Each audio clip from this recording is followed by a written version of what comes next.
ময়দানে পার হওয়ার জন্য যাইবা, পার হতে পারবা না। বেঈমানগুলো যখন ফুলসিরাতের উপরে যাওয়া শুরু করে দিবে, বেঈমানগুলো ওঠার পরে কেটে কেটে টুকরা টুকরো হয়ে নিচে জ্বলন্ত জাহান্নামের দিকে ওই বান্দাটা পড়ে যাবে। জোরে বলেন না নাউজুবিল্লাহ। এবং শেষ 3 নাম্বার হলো, এই লোকটা যখন কিয়ামতের ময়দানে থাকবে, এর হিসাব সবার চাইতে কঠিনভাবে নেওয়া হবে। জোরে বলেন না নাউজুবিল্লাহ। বলেন তো, আমরা কেউ হিসাব দিয়ে জান্নাতে যেতে পারবো বাবাজি? হিসাব ছাড়া হলে সহজ, কি বলেন? হিসাব দিয়ে জান্নাতে যাওয়ার মতো কারো কোনো ক্ষমতা থাকবে না। আজকে 5ই আগস্টের আগে আমাদের আইসিডি মন্ত্রী জোনায়েদ আহমেদ পলক আমাদের নেটগুলো অফ করে দিয়েছিলেন, কারেন্ট ইন্টারনেট বন্ধ করে দিয়েছিল কিনা? বন্ধ করে দেওয়া হলো। তা আমরা মনে করেছিলাম এই শয়তান হয়তো বন্ধ করেছে, কিন্তু ওকে যখন এই যে 2 দিন আগে রিমান্ডে নিয়ে তখন বলেছে, জিজ্ঞেস করেছে কি সত্যি কথা বলো, উনি স্বীকার করেছেন যে আমার আদেশ আমি বন্ধ করি নাই। খুনি হাসিনা শেখ হাসিনার অনুমতিতে অর্ডার পাওয়ার পর আমি ইন্টারনেট বন্ধ করে দিয়েছি। কারণ বলে ইন্টারনেট বন্ধ না করলে সবাই জেনে যাবে। ইন্টারনেট বন্ধ করে আমার আবু সাইদ থেকে মুগ্ধ পর্যন্ত হাজার হাজার ছাত্র জনতাকে শহীদ করেছেন। বলেন ঠিক কিনা মুসলমান? কাজী এরা ইন্টারনেট যদি বন্ধ না হতো তাহলে মানুষ আরো 5 আগস্টের আগে আমরা দেশ স্বাধীন করতে পারতাম। কাজী উনি ইন্টারনেট কিছুদিন অফ করে দিয়ে উনি দেশের মানুষকে হত্যা করে এই লাশগুলো কি করেছে জানেন? ট্রাকে করে ভারতে পাচার করেছে। কাজী বাংলাদেশে থাকলে হয়তো মানুষ টের পাবে, এই জন্য উনি ভারতে পাচার করেছে। কারণ ভারত ওনার আব্বা হয়, ওনার শ্বশুরবাড়ি জানেন না আপনারা, এই জন্য উনি ভারতে পাচার করেছে। মুসলমান ভাইরা আমার,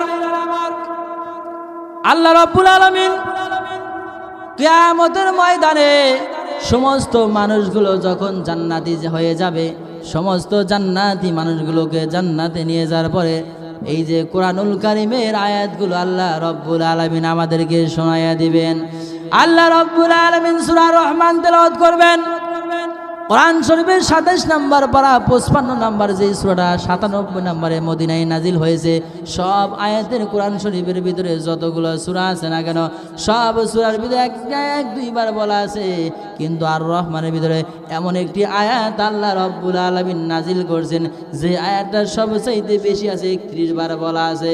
আল্লাহ রাব্বুল আলামিন বলেন, ফাবিআই আলা'i রাব্বিকুমা তুকাজ্জিবান। জোরে জোরে বলেন আল্লাহু আকবার।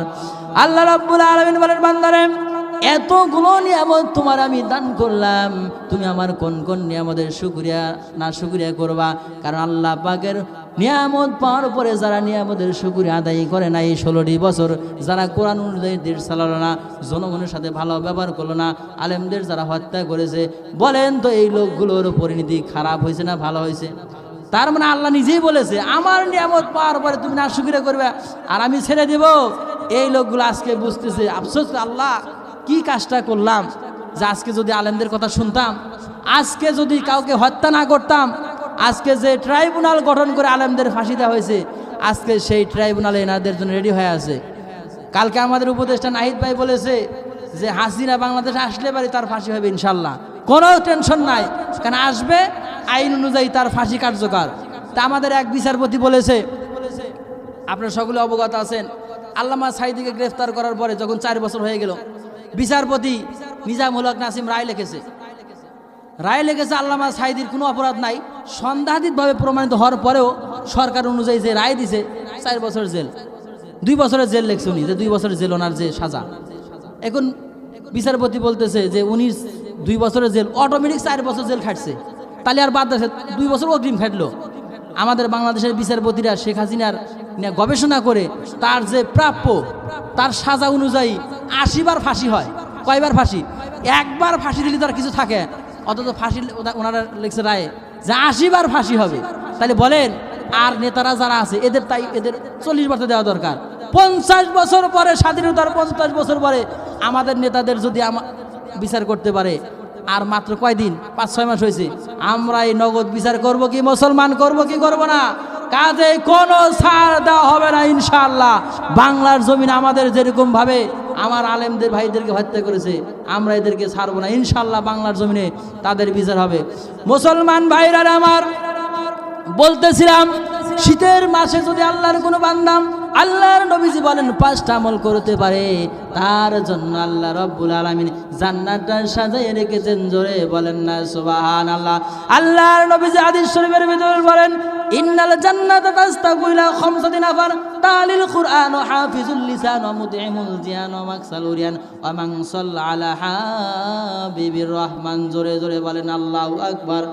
মানুষ যখন ছেলেরা যখন বিয়ে করার জন্য তখন কনে বাড়ি যাওয়া শুরু করে দেয়, বর না আসা পর্যন্ত যেমন কনে বাড়ির লোকজন অপেক্ষা করে, আল্লাহর নবীজি বলেন জান্নাতি মানুষগুলো যদি কোনো মানুষ 5টা আমল করতে পারে তার জন্য আল্লাহ রাব্বুল আলামিন জান্নাত ওইরকম ভাবে সাজায়া রেখেছেন। জোরে জোরে বলেন সুবহানাল্লাহ। 1 নাম্বার হলো যে ব্যক্তিগুলো কোরআনের আমল নিয়মিতভাবে করবে, কোরআন শরীফ পড়বে, অর্থ বুঝবে, তদ অনুযায়ী পারিবারিক জীবন, সামাজিক জীবন, রাষ্ট্রীয় জীবন, অর্থনৈতিক জীবন সমস্ত জায়গায় কোরআনের ব্যবহার করবে, এই লোকগুলোর জন্য আল্লাহ রাব্বুল আলামিন জান্নাত রেডি করেছেন। বলেন সুবহানাল্লাহ।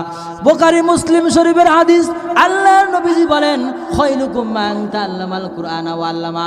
যারা দুনিয়ার ভিতরে ভালো মানুষ ওই ব্যক্তি যারা নিজে কোরআন কারীম শিক্ষা করে এবং অপরকে শিক্ষা দেয়, এই লোকগুলো হলো সবচাইতে ভালো মানুষ। আমার ভাইরা, এই 50টি বছর কোরআনের কথা মানে ভালো মানুষ হয়েছিলেন, কোরআনের কথা মানুষের দ্বারে দ্বারে বলতে গিয়ে আজকে আল্লামা সাঈদীকে হত্যা তারা করেছে, জেলখানায় বন্দি করেছিল। বলেন ঠিক কিনা? আজকে যদি এই কোরআনের কথা না বলতো, বন্দি করতো, তার একটাই অপরাধ, কোরআনের কথা সে বলেছিল। আমার বাইরে 2 নাম্বার হলো জবানকে ইবাদত করতে হবে।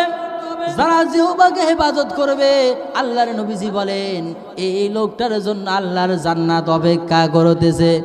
আমরা এটাই পারি না, কি বলেন? মিথ্যা কথা বলি।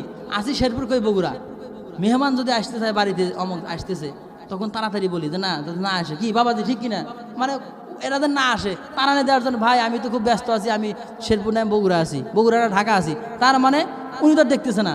আমার ভাইয়েরাম, আল্লাহর নবী যেই কথাই বলেছেন যারা জবানের হেফাজত করবে এই লোকগুলোর জন্য আল্লাহ রাব্বুল আলামিন জান্নাতের ওয়াদা দিয়েছেন। জোরে বলেন সুবহানাল্লাহ।